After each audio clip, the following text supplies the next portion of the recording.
अरे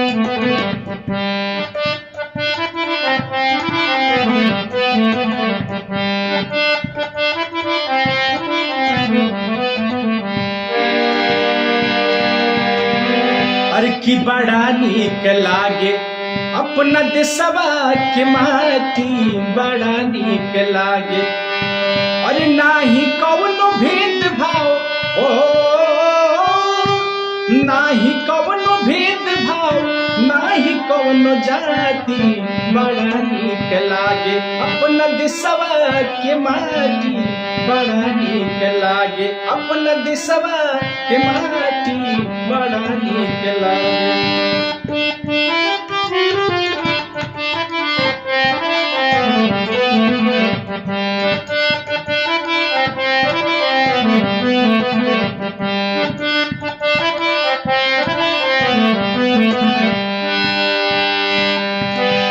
अरे ई है देशवा में पैदा भइले गांधी बाबा,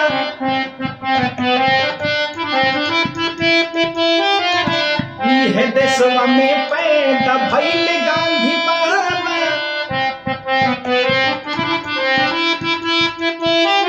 ई है के तिलकवा लगावल नेहरू चाचा,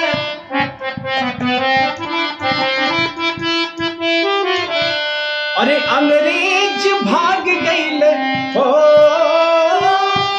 अंग्रेज भाग गईल जान कौन राती, बड़ा नीक लागे। अंग्रेज भाग गईल, अंग्रेज भाग गईल जान कौन राती, बड़ा नीक लागे अपना देशवा के माटी, बड़ा नीक लागे अपना देशवा के माटी, बड़ा नीक लागे।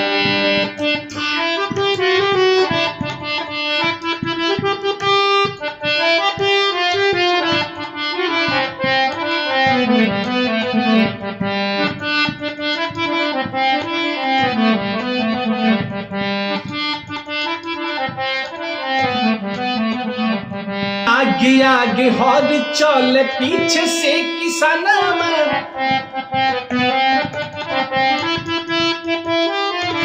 आगे आगे हौद चल पीछे से किसानमा।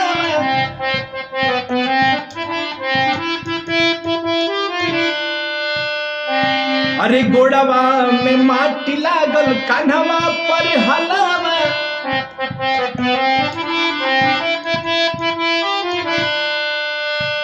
अरे जाड़ा में नीक लागे हो,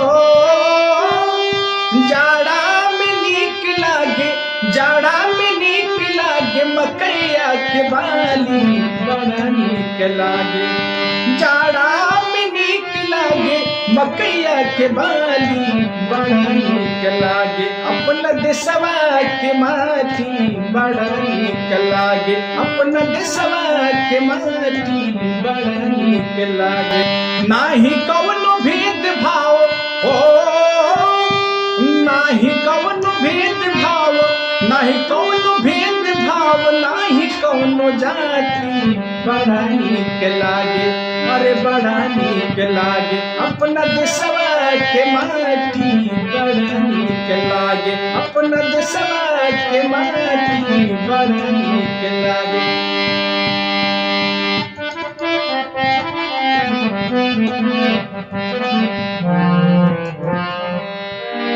साथियों मेरा वीडियो कैसा लगा आपको कमेंट करके जरूर बताएं, और यदि चैनल पर नए हैं तो चैनल को सब्सक्राइब करें, मेरे पेज को भी साथियों फॉलो करें।